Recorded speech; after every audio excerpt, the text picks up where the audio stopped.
Filhos da pauta, FDP, filhos da pauta. Tem gostado da Copa? Tem gostado do que viu até agora? Boa noite, amigo. Muito boa noite FDPs, boa noite os ouvintes da 98 aí, acompanhando a cobertura da Copa maravilhosa, né, que está sendo feita aqui. Taticamente não muito, Copas sempre trazem inovações muito relevantes. Essa é a primeira Copa que não está tendo grandes inovações táticas, até pelo meio da temporada, então não deu para sentir ainda aquele calor da tática que prevaleceu na Europa para poder entrar.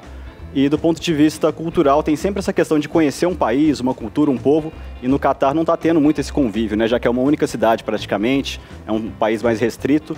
E do ponto de vista do Brasil, eu tenho gostado do futebol, até das opções que a gente tem para a vaga do Neymar, para a vaga do Danilo também. Eu acho que tem sido uma Copa interessante de acompanhar e que a gente tem cada vez mais esperança no Brasil aí, né? Boa, a gente te trouxe aqui para falar da Next Academy, que aliás é um projeto muito legal. Mas o seu lado analista, só até para se apresentar para o nosso telespectador e nosso ouvinte que está te acompanhando, como é que você desenvolveu ele? Eu formei no Barcelona em análise, né? Análise tática em nível formativo e profissional. E desde que eu tenho essa formação, eu tenho trabalhado com análise da Next Academy também. Estamos recebendo aqui Márcio Canedo, que é analista de desempenho, analista de todos os números, esquemas e tudo mais do futebol. Também pertence à Next Academy, formado no Barcelona. Nosso convidado aqui hoje. E antes de entrarmos nos jogos, queria sua opinião sobre o esquema que o Tite pode utilizar, Márcio, sem o Neymar, sem o Danilo. Então, hoje a gente está lidando cada vez mais com defesas fechadas, né, no futebol, defesas com 5 homens, muitas vezes. E então, no alto nível, a gente tem 2 módulos de ataque que são mais recorrentes, mais utilizados, que é o 2-3-5 e o 3-2-5. Eu concordo com a análise do Zinho, né, que o Guilherme trouxe, que vai ser essa postura mesmo, ou o Daniel Alves entrando com o Fred encaixando com 3 homens de meio de campo, ou, caso entre o Militão, eu acredito que vai entrar o Rodrigo, que joga nessa posição, inclusive em alto nível no Real Madrid. A diferença é como que lida com os contra-ataques, né? Se tem 3 homens no meio de campo, hoje os laterais fecham, né, da seleção para fazer uma linha com o Casemiro. Caso seja o Daniel Alves, vai continuar assim. Caso seja o Militão, faz uma linha de 3 atrás, 2 volantes, Fred e Casemiro, e deixa os 5 de ataque na mesma estrutura que está hoje. Então acredito que vai depender um pouco dessa variação tática também, a escolha dos substitutos aí. Boa, garoto. E o Daniel Alves seria o que está mais próximo hoje desse esquema com o Danilo, né? Do esquema que joga hoje, eu acredito que o Daniel Alves faz a mesma função. Inclusive, no período que ele teve curto no Barcelona, na temporada passada, ele fez exatamente essa função. Ele não subia mais, como no período auge com o Messi, fazia mais essa função de fechar, contribuindo para evitar contra-ataques e construir no jogo. O próprio Tite chamou ele de construtor, né, na convocação. Agora, se ele tiver uma trinca de meio ali com Casemiro, Fred e Paquetá, o Paquetá é que vai avançar mais? O Paquetá vai subir para compor essa linha de 5, né? Os alas abrem as defesas e a gente vai ter ali o Paquetá fazendo os meio espaços, né? Criando entre a defesa e a linha de meio de campo adversária. Para que você possa entender, esses 5 à frente seria Rafinha pela direita, o Richarlison como homem ali referência, Vinícius Júnior pela esquerda. Com o Paquetá chegando um 4º elemento, e o 5º, o próprio Fred? Isso, ou um por vez, né, que for subir ali para fazer essa transição. Boa. E o que a gente preparou de material? Vamos lá, a gente vai falar dos jogos da Copa de hoje, né? Primeiramente o dia abriu ali com o Irã e País de Gales, né? Vitória do Irã. O País de Gales, inclusive, sofrendo com a Bale dependência aí, eles não conseguem criar muitas alternativas. Cara. A gente falou da Neymar dependência durante tantos anos. E é um declínio já técnico dessa equipe de Gales, né, que já está em fim de carreira dos seus principais jogadores, Aaron Ramsey, Gareth Bale. E Irã conseguiu criar um esquema usando amplitude, né, para conseguir fechar bem os espaços na questão dos contra-ataques ali que gerou pelo Bale e pelo Ramsey, usando muito o centro e principalmente dando abertura na fase ofensiva para conseguir lidar com esses 5 zagueiros aí, praticamente, da seleção de Gales. Irã mereceu o resultado, né? Finalizou muito mais, eu acho que na próxima tela a gente tem até um número de finalizações aí que aconteceu na partida, e a gente pode ver que o Irã, de fato, dominou e mereceu essa vitória, gente. Então o Irã passa por questões atribuladas ali culturalmente, não cantou o hino na primeira partida, mas do ponto de vista técnico, venceu essa partida e tá vivo aí, né, na briga. Boa! Só para você que às vezes não acompanha futebol há muito tempo, quando se fala em profundidade, se fala em ganhar a linha de fundo. Isso. Não é isso? Quando se fala amplitude, se fala em alargar, em ir para o lado do campo. às vezes você não tem muito costume, porque esse vocabulário novo, o que Significa profundidade, amplitude. Então, jogando aberto, você tem a amplitude. Jogando para o fundo, buscando a linha de fundo, você tem a profundidade.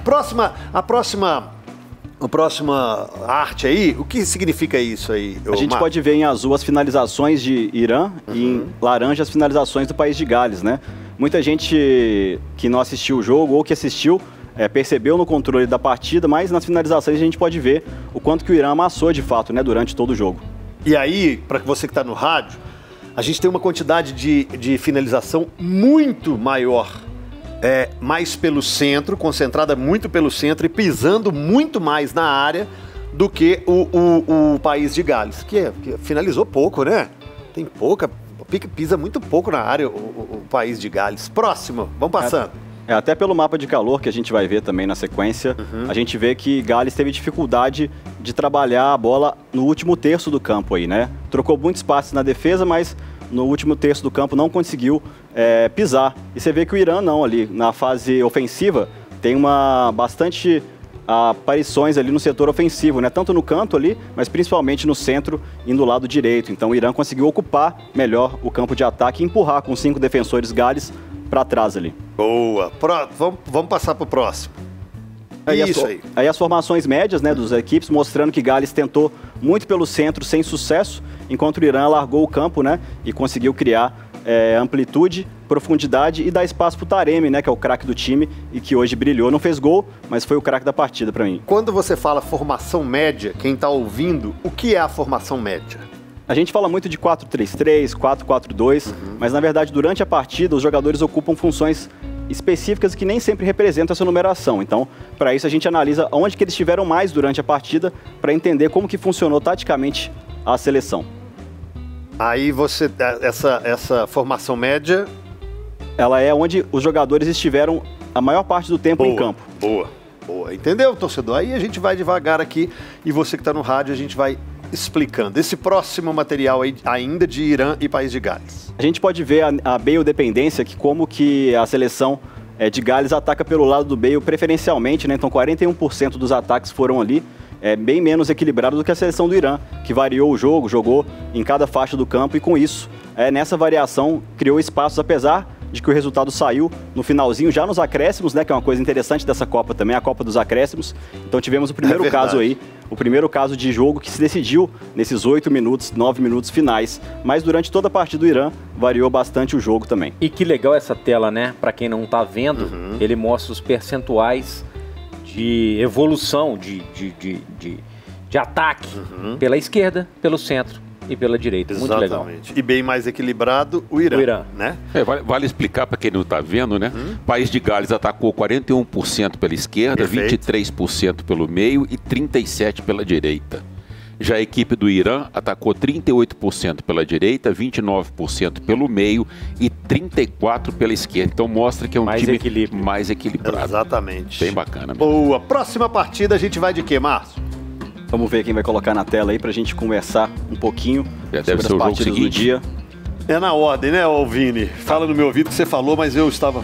Catar e Senegal. Catar e Senegal, né? Foi a ordem do dia. Isso. Catar é a seleção mais fraca, tecnicamente, da Copa, né? A gente pode falar, inclusive, um comentário que eu fiquei pensando durante a partida, que é valorizar o quanto que a gente tem uma cultura de futebol forte, o futebol de rua, o futebol moleque, porque Catar investiu 18 anos no futebol, mas sem a cultura, eles não conseguem atingir o nível técnico que se precisa numa Copa do Mundo. Então, fiquei pensando no quanto que a gente brasileiro tem que valorizar de fato a nossa cultura de futebol, porque na hora decisiva de uma Copa do Mundo é isso que faz a diferença, né? Você acha que eles têm pouco improviso? Eu acho que eles têm muita capacidade de organização, mas na hora de decidir, eles sentem o nervosismo. Acho que falta um pouco da cultura de futebol no país, que gera de fato o craque, né? Que gera o jogador diferenciado. Para quem tá vendo imagens, o que é a estrelinha verde ali? Foi o melhor jogador da partida, né? Tá. Então a gente tem ali o destaque, que teve a melhor nota. E nessa partida a gente tem que destacar principalmente o trabalho do Cissé, que é o treinador de Senegal, que vem fazendo uma campanha brilhante desde o período pré-Copa, né? E quanto que ele conseguiu mudar a partida durante o segundo tempo, com a entrada principalmente do Bamba, né? Que mudou o cenário da partida. O Catar tinha conseguido fazer uma boa encaixe de marcação no primeiro tempo, praticamente no 5-3-2 ali, contra um 4-4-2 clássico do Senegal. Encaixou as marcações bem, Senegal não conseguiu evoluir, mas no segundo tempo, principalmente com a entrada do Bamba, eles conseguiram fazer esse placar aí, e Senegal é uma seleção que vem fazendo um bom trabalho e fez uma boa partida, mereceu demais essa vitória. Você acha que a partida dela contra a primeira rodada foi, apesar da derrota para a Holanda, ela jogou melhor do que hoje, ou hoje foi melhor do que a Holanda, independente da fragilidade do adversário?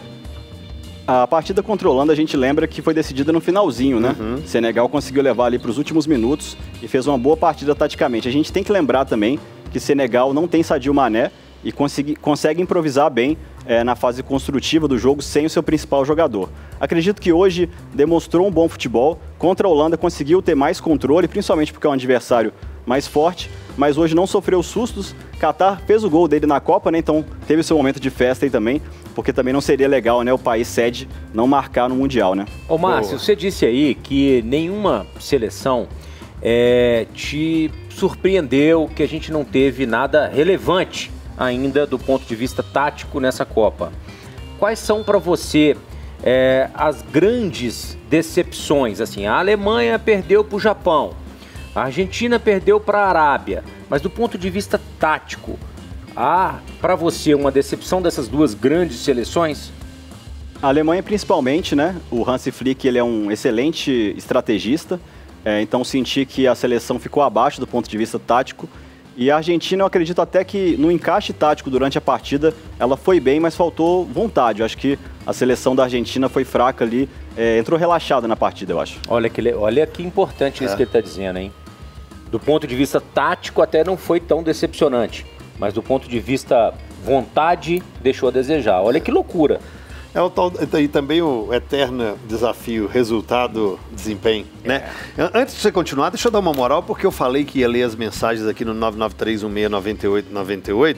O Rogério Gomes de Espinosa, tem gente da nossa capital aqui mandando mensagens. Luiz Gustavo Gonçalves, tem uma mensagem legal aqui, ó. Eu acho que o país que se predispõe a receber um evento como a Copa tem que estar preparado para receber também diversas culturas. A Landerson e a Érica. Beijo para vocês, de Esmeraldas. Falei que eu ia ler, gente. Ó, Bruno de Betim, concordo plenamente com o Domênico sobre a Copa e seus costumes. Temos que respeitar a casa dos outros. Nota 8, vai ser 10 com a seleção com o Hexa. Se Deus quiser. Boa noite a todos vocês, FDP. Guilherme de Casa Branca, vocês estão tomando um vinho e tal. Sua marca que eu vou fazer umas caipirinhas pra vocês. Opa! Falar com você. Anota esse nome aí. Não. Meu xará igual. Aqui, ó, ele é dono de um restaurante em Casa Branca. Tá chama convidado. Angu e Couve. Que Antigo Tino Angu e isso? Couve. Já fui. A caipirinha desse rapaz é a melhor caipirinha. Olha pra minha mulher próxima votar. sexta a gente pode tomar uma caipira dele aqui, Guilherme. vai. Também um Não, cara sexta com que vem nome eu tenho um desse aí evento. tem que ser Na próxima? Dia 16, vou marcar com antecedência, Guilherme. Dia 16, você podia passar aqui mais cedo, deixar uma caipira pra nós aqui, ué. Podia fazer ao vivo aqui. Aí, quem sabe? Tá convidado. Já fazendo propaganda pro seu restaurante aqui não custa nada, né? Mas, um abraço pro Bruno de Betim. Já li a mensagem dele. Eu que tô bêbado já. Obrigado pela participação. Vamos perder esse material do Márcio, não. O que mais, Márcio? Fala pra gente. Estamos no jogo ainda do Catar e Senegal, Isso. né? A gente vê aí como que Senegal finalizou mais, né? Catar teve sua chance aí. E a gente tem uma questão interessante nessa partida, que é o fato de que Senegal conseguiu fazer uma alteração durante o jogo, né? Então a gente teve a primeira grande variação tática durante a partida e Senegal conseguiu encaixar ali, abrir os espaços e Catar sentiu um pouco da pressão, cometeu erros defensivos, né? E permitiu muitas finalizações para Senegal aí. Boa, e o próximo material? Olha aí o mapa de calor, hein? O mapa de calor, Catar aí, um time bastante defensivo, né? Não conseguia ter variação, enquanto Senegal ampliou bastante o campo. Você vê que ele teve mais amplitude pelo lado direito, mas mais concentração de ataque pelo lado esquerdo ali, com o mapinha em vermelho, para quem não tá vendo em casa. Para quem não tá conseguindo assistir, né? Tá ouvindo pelo rádio, a gente tem um time que ataca bem pela direita, um pouco menos pela esquerda, mas com maior precisão. Isso, o vermelho é onde... Mapa de calor, o vermelho é onde teve mais pisada, onde teve mais acesso, mais jogadas por ali. Próximo. E aí, na sequência, a gente tem, como na tela anterior, a equipe média. A gente vê que o Catar é uma seleção bastante defensiva, né?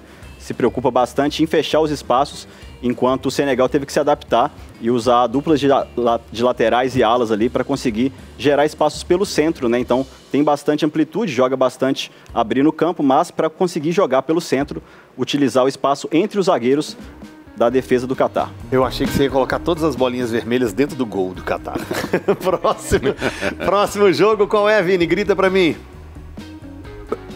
Ah, tem mais, é claro. Ataque pela direita, esquerda e centro. Aí, rapidamente, né, pra gente ver como que o Catar é uma equipe um pouco mais desorganizada, né? Ataca muito pouco pelo centro. E o Senegal variou bastante o jogo, jogou bastante pelo lado em que teve erro, né? Percebeu a deficiência ali pela esquerda do Catar, onde tinha maior fragilidade técnica, e forçou o jogo por aquele lado, onde surgiu, inclusive, os gols ali, né? Boa, garoto. Temos 5 minutos, acho que dá tempo. Holanda e Equador.